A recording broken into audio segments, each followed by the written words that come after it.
ጤናስጥልኝ የተወደዳችሁ ተመልካቾች እንደምን አላችሁ? ከሐረሪ ቴሌቪዥን በቀጥታ ስርጭት የዕለቱን ዜናዎቻችን ነው። በቅድሚያም እንኳን ለክርስትና እምነት ተከታዮች በሙሉ እንኳን ለከተራና የጥምቀት በዓል በሰላም አደረሳችሁ አድርሰን ከሐረሪ ቴሌቪዥን የሰዓቱን ዜናዎች እነሆ። የሐረሪ ብሔራዊ ክልላዊ መንግስት ለመላው የክርስትና እምነት ተከታዮች እንኳን ለከተራና የጥምቀት በዓል በሰላም አደረሳችሁ መልካም ምኞቱን አስተላለፈም። በመልእክቱም በዓሉ ሲከበርም መላው የህዝበ ክርስቲያኑ እንዲሁም የክልሉ ነዋሪ በዓሉን በሰላም በፍቅር ሰላምን፣ አብሮነትን፣ መተባበርና ወንድማማችነትን እንዲሁም እህትማማችነትን ታሳቢ ባደረገ መልኩ ሊያከብሩት እንደሚገባም መልእክቱን አስተላልፈዋል። እልኝ ሽመልስ ዝርዝር መግለጫውን በተከታይነት ታቀርበዋለች። የሐረሪ ክልላዊ መንግስት ለመላው የክርስትና እምነት ተከታዮች እንኳን ለከተራና ለጥምቀት በዓል በሰላም አደረሳችሁ እያለ የመልካም ምኞት መልእክቱን ያስተላልፋል።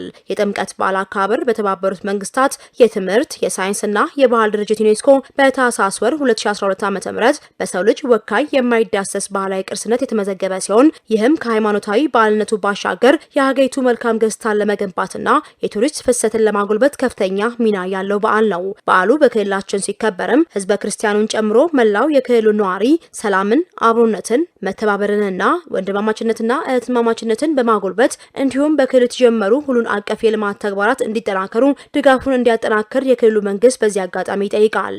ህዝበ ክርስቲያኑ በዓሉን ሲያከብር የተቸገሩ ወገኖችን በመርዳት የተራቡትን በማብላት እንደሚያሳልፍ ይታመናል። የክልሉ መንግስት በድጋሚ ለመላ የክርስትና እምነት ተከታዮች እንኳን ለከተራና ለጥምቀት በዓል በሰላም አደረሳችሁ እያለ የመልካም ምኞት መልእክቱን ያስተላልፋል። በዓሉ የሰላም፣ የአንድነት፣ የመተሳሰብ፣ የደስታና የፍቅር እንዲሆን ከልብ ይመኛል የሐረሪ ክልላዊ መንግስት። በሐረሪ ክልል የተገኙ የድንጋይና የዋሻ ላይ ስዕሎች ለክልሉ ተጨማሪ ቱሪዝም መዳረሻ በመሆን አበርክቷቸው የጎላ ነው አሉ የሐረሪ ብሔራዊ ጉባኤ አፈጉባኤ አቶ ሙሄዲን አህመድ። የድንጋይና ዋሻ ላይ ስዕሎቹ የሐረሪን ክልል የቀድመ ታሪክ የዘመን የሚያሳዩ ስለመሆናቸው አንስተዋል። አዩብ ካዛሊ ተጨማሪ አለው። በሐረሪ ክልል ከ3000 እስከ 7000 ዓመት ዕድሜ እንዳላቸው የሚገመቱ የሐረሪ ክልልን ቅድመ ታሪክ የቀደመ ዘመን የሚያሳዩ የድንጋይና የዋሻ ላይ ስዕሎች መገኘታቸው ይታወቃል። የሐረሪ ብሔራዊ ጉባኤ አፈ ጉባኤ አቶ ሙሄዲን አህመድ ግኝቱን ተከትሎ በሰጡት መግለጫ በዋሻዎቹ ውስጥ ተስለው የተገኙ ስዕሎችና ምልክቶች የቀድሞ የሐረሪዎች ሕይወት፣ የአኗኗር ዘይቤ፣ ባህልና የእምነት ስርዓቶችን በተመለከተ መረጃዎችን በመስጠት ለባህልና ቅርስ ጥበቃ ስራዎች ግብዓት የሚሆን ነው ብለዋል። በተለይ የቀድሞ ታሪክን ለትውልድ በማስተማር ማንነቱና ታሪኩን ጠንቅቆ የሚያውቅ ትውልድን በመፍጠር ታሪክን ጠብቆ ለቀጣይ ትውልድ ለማስተላለፍ አበርክቶ የጎላ መሆኑን ጠቅሰዋል። የሐረርን ጥልቅና ጥንታዊ ታሪክ በማስረጃ አስደግፈው ታሪክን የሚያረጋግጡ መሆናቸውን መጠቆማቸውን ከክልሉ መንግስት ኮሚኒኬሽን ጉዳዮች ጽህፈት ቤት ያገኘነው መረጃ ያመለክታል። ግኝቱ የሐረር የቀድሞ ታሪክ ዳግም እንዲያብብና እንዲያንጸባርቅ የሚያስችል ነው ያሉት አፈ ጉባኤው በመንግስት በአሁኑ ጊዜ በግኝቱ ላይ ተጨማሪ ሳይንሳዊ ሰነዶችን ለማሰባሰብ እየተከናወኑ የሚገኙ ጥረቶችና ጥናቶችን በማድነቅ ምስጋናቸውን አቅርበዋል። ግኝቶቹ ለጂኦ ፓርኮች፣ ለጂኦ ባህልና ቅርስ ቱሪዝም ልማት ጠንካራ እድል የሚፈጥሩና ሐረርን በቀድሞ ዘመናት የሰው ንብረትና የባህል መገለጫ ካላቸው ዓለም አቀፍ ስፍራዎች ውስጥ የሚያካትቱ መሆናቸው ተገልጿል። በአሁኑ ጊዜ በግኝቱ ላይ ተጨማሪ ሳይንሳዊ ሰነዶችን የማሰባሰብ ስራና ጥናቶች የቀጠሉ ሲሆን በቀጣይም ጥናቱን መነሻ ያደረጉ ስራዎች በትኩረት እየተሰራም ይገኛል።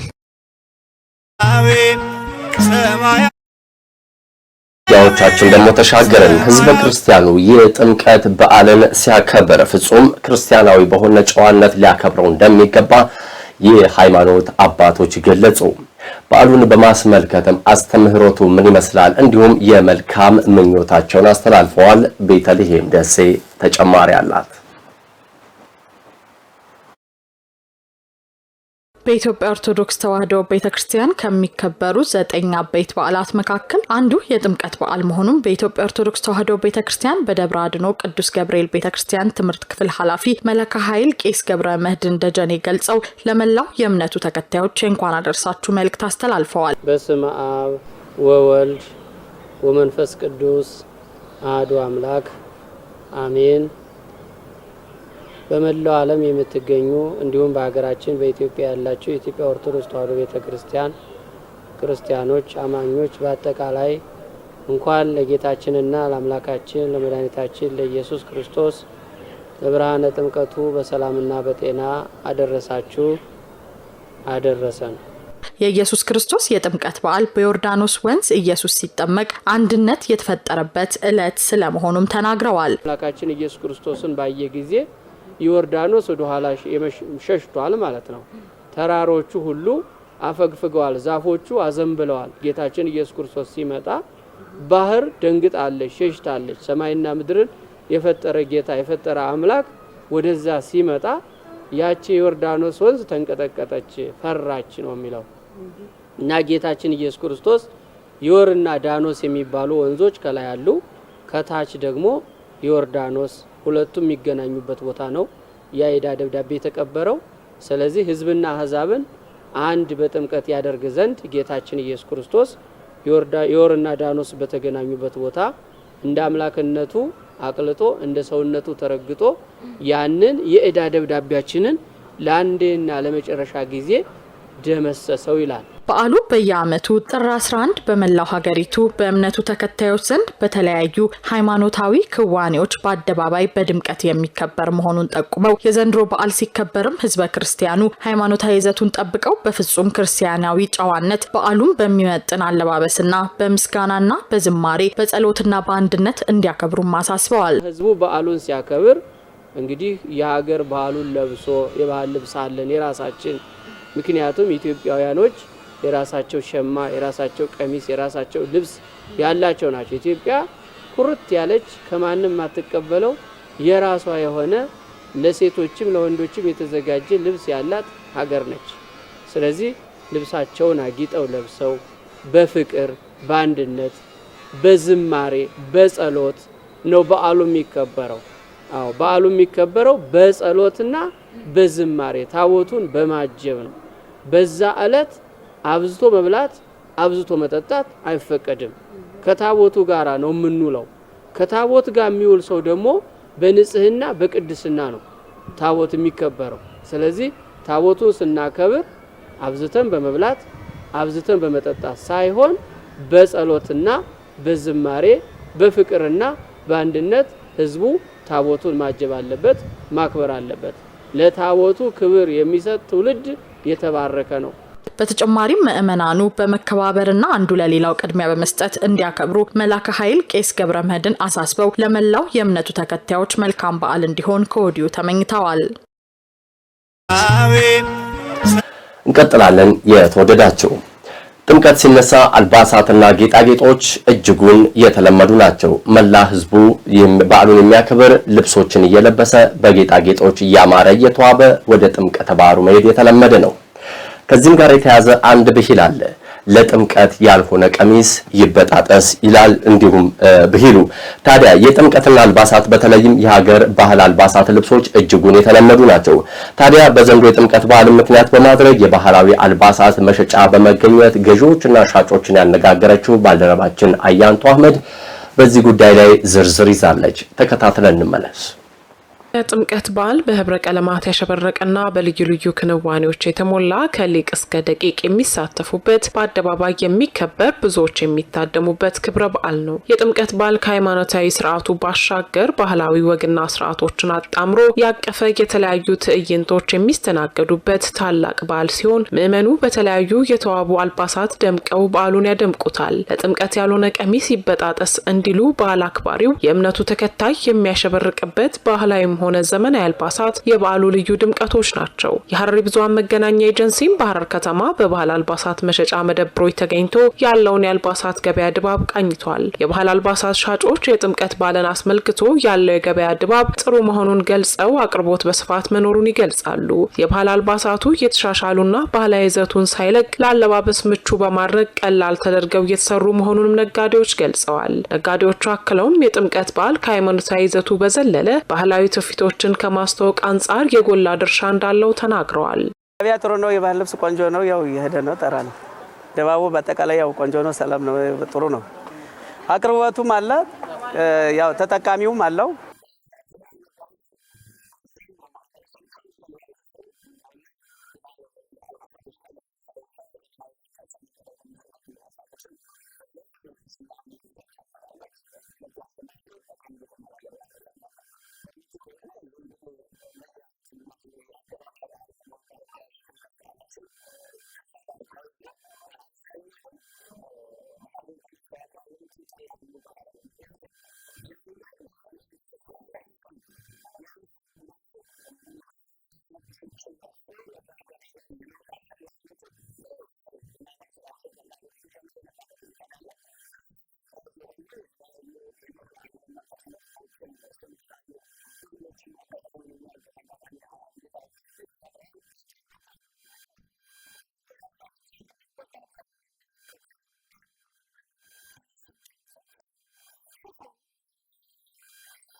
የባህል አልባሳት ሲሸምቱ ያገኘናቸው ሸማቾች በበኩላቸው የባህል አልባሳት ዋጋቸው ከባለፈው ዓመት ጋር ሲነጻጸር ጭማሪ ማሳየቱን ገልጸው ጥምቀት የባህል አልባሳትን በመልበስ የሀገራቸውን ባህል ለማስተዋወቅ መልካም አጋጣሚ የሚፈጠርበት መሆኑን ገልጸዋል።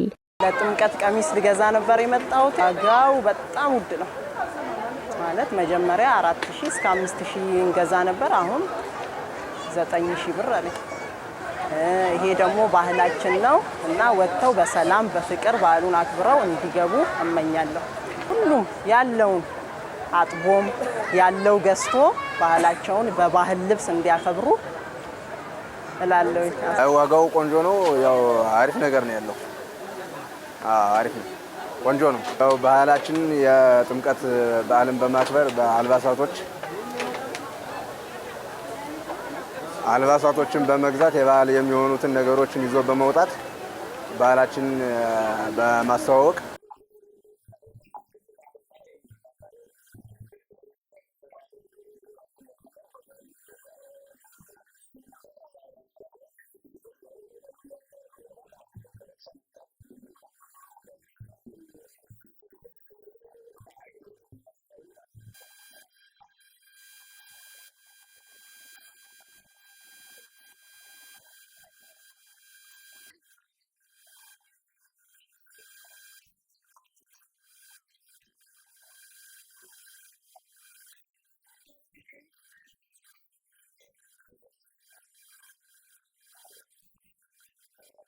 ነጋዴዎችና ሸማቾች ለመላ ክርስትና እምነት ተከታዮች እንኳን አደረሳችሁ መልእክት አስተላልፈዋል።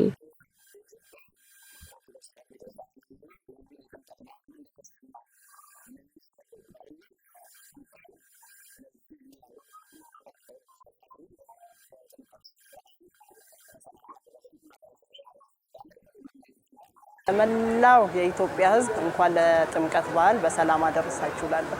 ለመላው የክርስትና እምነት ተከታዮች እንኳን አደረሳችሁ እላለሁ። እንኳን ለብርሃነ ጥምቀቱ በሰላም እንኳን አደረሳችሁ።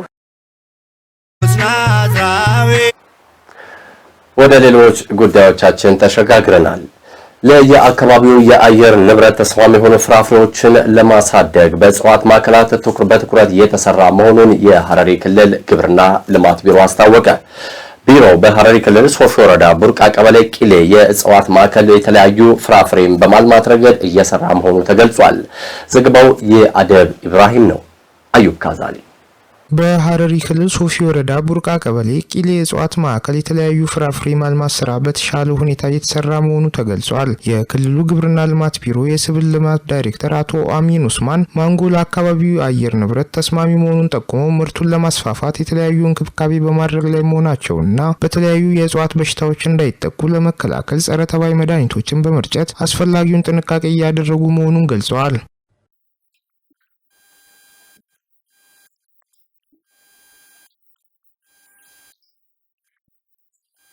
የፍራፍሬ ዝርያዎችን እያዘጋጀን ነው። የእጽዋት ቅጠሎች የሚመርዙ እንደ ዱቄት፣ ሻጋታ፣ ፈንገስ ያሉ ተላላፊ በሽታዎችን ለማስወገድ በጸረ ተባይ መድኃኒቶች እያከምን እንገኛለን። ለህብረተሰቡ ለማሰራጨት በዝግጅት ላይ ነን። እየተባዙና እየተዘጋጁ ያለውን የፍራፍሬ ዘሮች በጥራት እየተንከባከቡ መሆናቸውንና ምርቱን ሊያሳድጉ የሚችሉ ስራዎች እየተሰሩ መሆኑን በቢሮ የሰብል ጥበቃ ባለሙያ የሆኑት አቶ አብዲ አህመድ ኑር ተናግረዋል። በዚህ ችግኝ ጣቢያ የሚሰራ ስራ እጽዋት ለማህበረሰቡ ከመሰራጨቱ በፊት በሽታ ወደ አርሶ አደር ማሳ እንዳይገባ መከላከል ነው። የማንጎና የአፕል ማንጎ በማዳቀል እንዲሁም የብርቱካንና ሆምጣጤ በማዳቀል ምርትን ለማሻሻል ለአርሶ አደሩ እየተሰጠ ነው ሲሉ በቢሮ የፍራፍሬና የአትክልት ባለሙያው አቶ አብዱናስር አብዱ ሰመድ ተናግረዋል። ይህ ዝር ስሩ ቆምጣጤ ሲሆን ግንዱ ብርቱካን ነው። ሁለቱ ሲዳቀሉ የተሻለ ምርት ይሰጣል። ማንጎ ጋር ተያይዞ ነባሩን ከአፕል ማንጎ ጋር የማዳቀል ስራ የተሰራ ነው። በአጭር ጊዜ ፍሬ ሊሰጥ የሚችል ነው።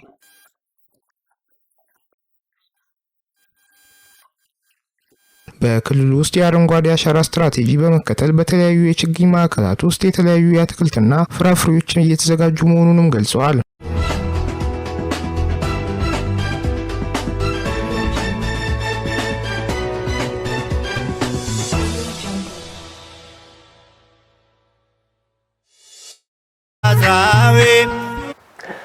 ቀጥለናል። የተወደዳችሁ አሁን ደግሞ ከሀገር አቀፍ ምንጮች ወዳገኘናቸው ወሬዎቻችን አመራን። ጠቅላይ ሚኒስትር ዶክተር አብይ አህመድ ያለንን ጉልበትና ጥንካሬ ለመጪዎቹ ተከታታይ ትውልዶች በሚተርፍ መንገድ የኢትዮጵያን ሀብቶች መግለጥ መቀጠል ይኖርብናል ሲሉ ተናገሩ። በሌላ ዜና ቀዳማዊት እመቤት ዝናሽ ታያቸው በዛሬው ዕለት በደቡብ ምዕራብ ኢትዮጵያ በቤንች ሸኮ ዞን ሚዛን አማን ከተማ ለአካል ጉዳተኞች የዊልቸር ድጋፍ አበርክተዋል። እሌኒ ሽመልስ ጠቅላይ ሚኒስትር ዶክተር አብይ አህመድ ዛሬ ያለንን ጉልበትና ጥንካሬ ለመጪዎቹ ተከታታይ ትውልዶች በሚተርፍ መንገድ የኢትዮጵያን ሀብቶች መግለጥና መቀጠል ይኖርብናል ሲሉ ገለጹ። ጠቅላይ ሚኒስትሩ የገበታ ለትውልድ ስራ የመጀመሪያው መዳረሻ የሆነውን ደንቢ ኢኮሎጂን በዛሬው ዕለት በይፋ መርቀዋል። ይህንን አስመልክቶ ጠቅላይ ሚኒስትሩ በማህበራዊ ትስስር ገጻቸው ባስተላለፉት መልእክት የመደመር ሀሳብ መንግስትን፣ የግል ዘርፉን፣ ተፈጥሮንና የትላንትን ወረት ለነጋችን ብሩህነት በአንድ ያሳስባል ብለዋል። በዚህም ዛሬ ጠዋት በተመረቀው የገበታ ለትውልድ ፕሮጀክት ይህንን በግልጽ መመልከት መቻላቸውን ተናግረዋል። ስራው ከአካባቢው በተገኙ የግንባታ ቁሳቁሶችና በአካባቢው አቅም የተገነባ በመሆኑ ዘላቂነትንና ባለቤትነትን ያንጸባርቃል ብለዋል። ኢትዮጵያ ሀገራችን በባህል በተፈጥሮና ታሪካዊ ጥሪቶች የታደለች በመሆኗ ዛሬ ያለንን ጉልበትና ጥንካሬ ለመጪዎቹ ተከታታይ ትውልዶች በሚተርፍ መንገድ ሀብቶቿን መግለጥ መቀጠል ይኖርብናል ያሉት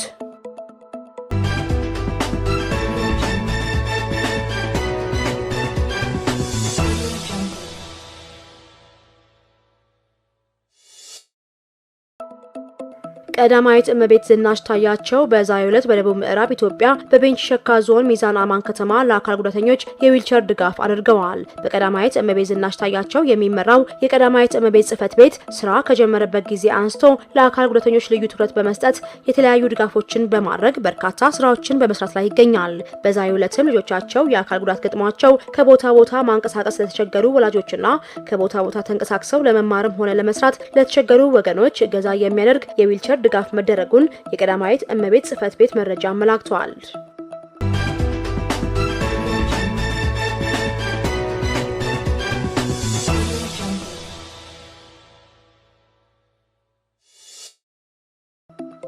ግብር ከፋዩ የሚከፍለው ግብር ለሀገር እድገት እንደሚውል ያለው ግንዛቤና ታክስ የመክፈል ቁርጠኝነት ማድረግ ስኬታማ የታክስ አሰባሰብ እንዲኖር ማገዙን የገቢዎች ሚኒስትር አይናለም ንጉሴ ተናግረዋል። ጠቅላይ ሚኒስትር ዶክተር አብይ አህመድ በተገኙበት የፋይናንስ እምርታ በኢትዮጵያ በሚል ሀሳብ በተካሄደ ኮንፈረንስ ላይ የገቢዎች ሚኒስትር አይናለም ንጉሴ ገለጻ አድርገዋል።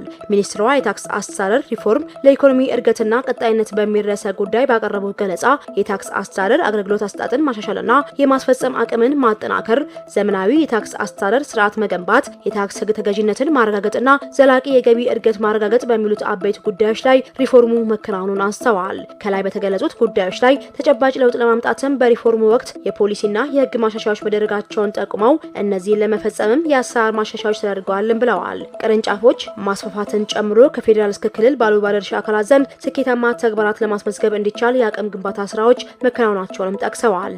የዲጂታል ስርዓቶችን በመዘርጋት ለግብር ከፋዮች ምቹ ሁኔታ ከመፍጠር አንጻር ስኬታማ ተግባራት መከናወናቸውን አንስተው ለአብነትም መሰረታዊ የሚባሉ የዲጂታል ፕላትፎርሞች መዘርጋታቸውን ጠቅሰዋል። በዚህም መሰረት ግብር ከፋዩ በየቢሮ መሄድ ሳይጠበቅበት ኢፋይል እና ኢፔ የሚደረግበትን ስርዓት ዘርግተናል ነው ያሉት።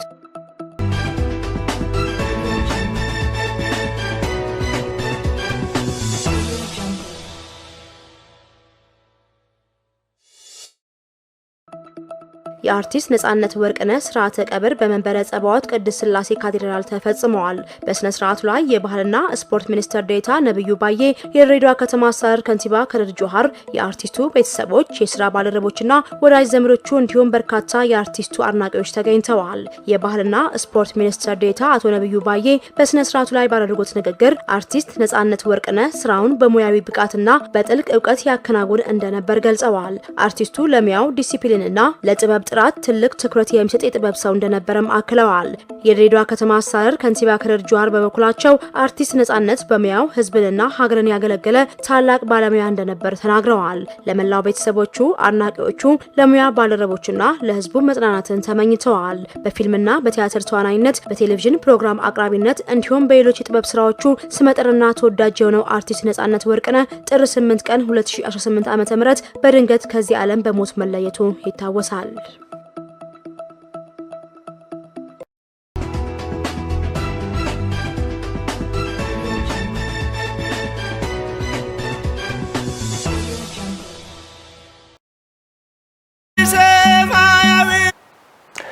በመጨረሻም የውጭ ዜና አሜሪካ በሶሪያ ለወታደሮች ሞት ምክንያት የሆነን አንድ የአልቃይዳ መሪ ገደልኩ ስትል አስታወቀች። ጥቃቱ የተፈጸመውም በሰሜን ምዕራብ ሶሪያ ስለመሆኑ ተነግሯል። ለቢቢሲ ዘገባ ባህር ጠንክር። አሜሪካ በሶሪያ ባደረሰችው ጥቃት ለወታደሮቿ ግድያ ተጠያቂ የሆነ የአልቃይዳ መሪ መግደሏን አስታወቀች። 3 አሜሪካውያን ወታደሮች በሶሪያ እንዲገደሉ አድርጓል የተባለው የአልቃይዳ መሪ ከአይኤስ ጋር ቀጥተኛ ግንኙነት እንዳለውም ተገልጿል። የአሜሪካ ማዕከላዊ ዕዝ እንዳለው ቢላል ሐሰን አልጃሲም የተባለው የአልቃይዳ መሪ ባለፈው ሳምንት አርብ በተፈጸመ ጥቃት ተገድሏል። ጥቃቱ የተፈጸመውም በሰሜን ምዕራብ ሶሪያ ነበረ። በሶሪያ የአሜሪካ ወታደሮችና ሶሪያውያን ከገደለውና ካቆሰለው የአይኤስ ቡድን ጋር ቀጥተኛ ግንኙነት የነበረው ነው ተብሏል። ቢቢሲ ጉዳዩን በገለልተኛ አካልም ለማጣራት አለመቻሉን አስታውቋል። የአሜሪካ ማዕከላዊ ዕዝ ኮማንደር አድሚራል ብራድ ኩፐር ለ3 አሜሪካውያን ግድያ ተጠያቂ የሆነውን አሸባሪ መግደል ኃይላችን ላይ ጥቃት የሚያደርሱ ምን እንደሚጠብቃቸው ማሳያ ነው ብለዋል። አሜሪካውያንና ወታደሮቻችን ላይ ጥቃት የሚያቀነባብሩ ወይም የሚፈጽሙ ሰዎች የትም አይደበቁም፣ እናገኛቸዋለን ሲሉም አክለዋል። አሜሪካ አይኤስ ላይ በማነጣጠር በሶሪያ ጥቃት እየፈጸመችም ትገኛለች። ኦፕሬሽን ሃውኬ ስትራይክ የሚል ስያሜም ተሰጥቶታል። እንደ አውሮፓውያን አቆጣጠር በ2025 3 አሜሪካውያን ወታደሮች በማዕከላዊ ሶሪያ ፓሊማይራ ከተገደሉ በኋላ ነው ኦፕሬሽኑ የተጀመረው። እስካሁን ድረስም አሜሪካ 200 መሳሪያዎችን በመጠቀም 100 መሰረተ ልማትና የመሳሪያ ማከማቻ ኢላማዎችን መምታቷን ወታደራዊ ዕዙ አስታውቋል። በ11 ወታደራዊ ስምሪቶችን አማካኝነት 25 የሚጠጉ የአይኤስ አባላት መያዙን ባለፈው ወር አስታውቋል። ከፕሬዝዳንት በሽር አልአሳድ ከስልጣን መወገድ በኋላ አህመድ አልሻራ ወይም አቡ መሐመድ አልጆላኒ አገሪቱን እየመሩ ይገኛሉ። አይኤስ በሶሪያ ቢዳከምም አሁንም እንቅስቃሴው አልተገታም። በተለይም በአገሪቱ ደቡብ ምስራቅ አካባቢ የሚገኙ የኩርድ ይዞታዎች ላይ ጥቃት ይፈጽማል። የተወደዳቸው ተመልካቾቻችን በድጋሚ ለመላው ክርስትና እምነት ተከታዮች በሙሉ እንኳን ለከተራና የጥምቀት በዓል በሰላም አድረሳችሁ እንላለን። ከሐረሪ ቴሌቪዥን በቀጥታ ስርጭት የዕለቱ ዜናዎቻችን እዚህ ላይ አበቃን። ስለተከታተላችሁ እናመሰግናለን። መልካም በዓል።